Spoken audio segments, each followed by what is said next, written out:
حبيب الله محمد.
تعال الفرح لديارنا نعم كل البشر يا فرح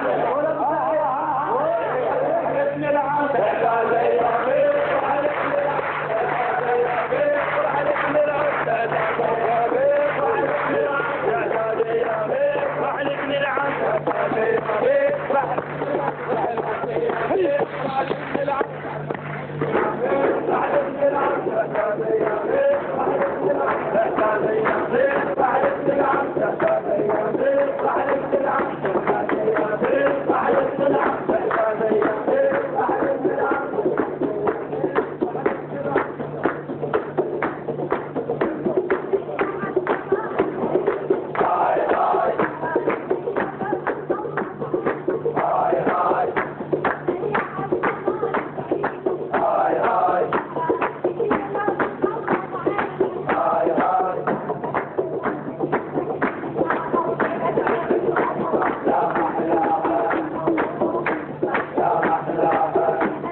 بجيتكم فرح وتبشر ويهنى ودينا الطول من عندكم يتم هذا العرس بيكم ويهنى احبابه بالفرح نفرح سوي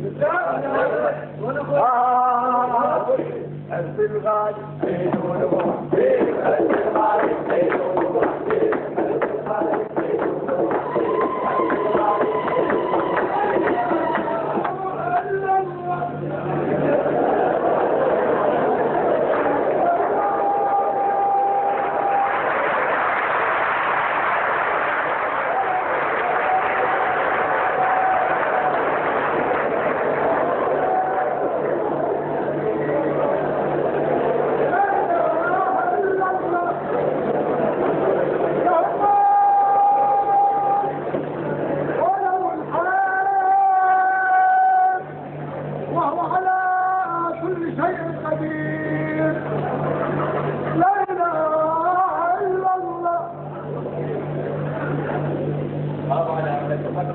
لا ابدا ما متفق يا بتطير اقول لك يا يقول لي على كيفك يا عركخه مو عارف اياتي ودا اقول لك ابو المثل ما خلى شيء ما قاله انت تعاند طبعا عندك ليش يا بت الطبخ المثل اللي يقول خالد تعرف خالد تعرف شنو هذا طبعا لان كل الناس متفقه انه ابو المثل ما خلى شيء ما قاله زين تفهمني يعني قال له حرامي ما لزمته قال له سمعته ضربته اخوي هذا هم مثل بعد تلقى فهمك يعني كل مجال من مجالات الحياة اكو بيه مثل اياك مدا اقول لك ابو المثل ما خلى شيء ما قاله بس انت شو فهمك ما تقول لي انا ما استهم اي طبعا ليش انت قاري كتب بجدي اخوي العبرة مو بالقراية العبرة هو انت قد استفاديت من هاي القراية خير العلم ما دخل معك الى الحمام خير العلم ما دخل معك الى الحمام شلون يعني؟ يعني العلم الموجود هنا بدماغك يا استاذ مو بكتاب وشاله بيدك لو حاطه بالمكتبه لو قارئ مثل حضرتك بدون فهم اي صحيح، بس ترى ماكو داعي الاهانات. ماكو داعي يزعل كلمة الحق ما ينزل منها، يقول لي قابل ثاني ضربتك كثير. يا معود،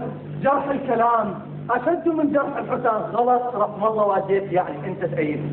ليش تأيد؟ لان ابو المثل ما خلى في مقال. لا ابدا ما اخوي، راجع المصادر اللي كتبت عن الامثال الشعبيه. ما يخالف ارجع لها، بس ترى ابقى ما متفق وياها. اخويا بعد ما تقراها. غرامك يا حبيب القلب سلم، غرامك يا حبيب القلب سلم، وتراني سيف على العزاب وعن ابن العراق اليوم سلم. احنا الكل طيب والله.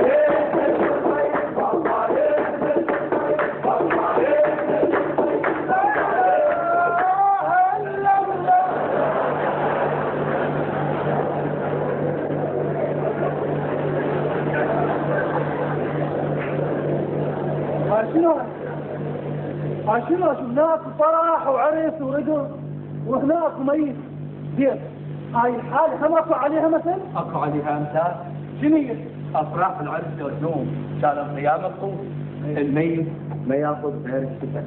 افراح وعرس على جوانب المأتم. يعني الامثال مثل الحياة، شيء ما يشبه شيء. بالضبط. دكتور ابو المثل ما خلت لي مكان. هاي مسرحية. يعني؟ احنا بالمسرح مو نتناول كل شيء، يعني كل جانب من جوانب الحياة. والمسرحية مو اساس الصراع، يعني شيء ما يشبه شيء. بربي تمام. وابو المثل ما خلت لي مقالة، والامثال مثل الحياة، شيء ما يشبه شيء. وهذا هم صحيح. يابا والله هاي تصير خوش مسرحية. غير فهمني انا اقول لك، يعني الجماعة هنا يساعدونا ويصيرون اشخاص المسرحية. شو تقولون يا جماعة؟ استاذ نعم، هسه بس ننزل بالعريس ونجي نشارككم. بارك الله فيك. يا جماعة البقاء في حياتكم، شو تقولون باحساس صاحبنا؟ ايه انا لله وانا اليه راجعون. استاذنا بالنسبة للمرحوم راح الدار حقه والله يرحمه، احنا نروح ندفن ونرجع نشارككم. يعني اتفقنا. وابو المثل ما خلت لي مقاله. يا بس سمعون الامثال. اخليك على الشجره تدخل على الباذنجان. مولانا كان ما عندك سند اقبض فلوسك من دبل. تعال فهم الحج احمد اخر كلمه لي مثل رجله على قد اختار. ابو المثل ما خلى شيء مقال، والامثال مثل الحياه، شيء ما يثبت. انا عصفور ما يملي كذا.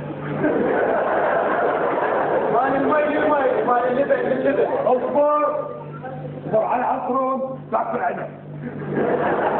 عصفور تبذر سنون واثنين طيار.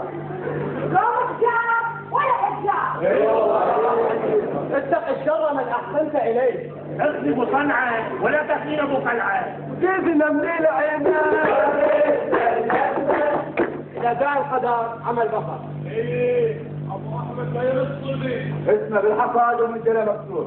اكو من جنة واكو من فطرة. ما عنده دار كل يوم له دار. ما حد يعرف فيها الا اللي يفكر فيه. راح الغيث والعصر، راح الغيث والعصر.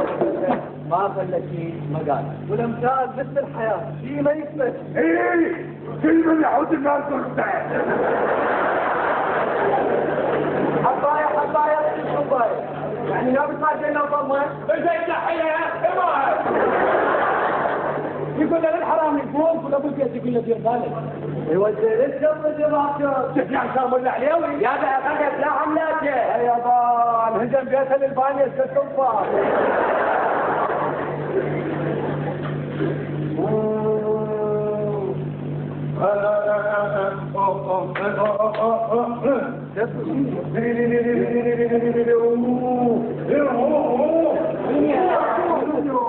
ايه صمتوا اسمعوا من السحار. عزيزي الاخوان من الرجل اذا جيت من السفر حتى لو حجر مو خير ينزل لنا. اذا صرت لا تقول واذا قلت لا تخاف. قال له هذا زي الاخوانك في طين قال لكم مغسل. يا جماعه الامثال مثل الحياه، في ما يشبه فيه. ودكتور ابو المثل ما خلتني مكان. يا اخوان احنا اخذناك، الله وياكم البقاء في حياتك. انت طيب استاذ.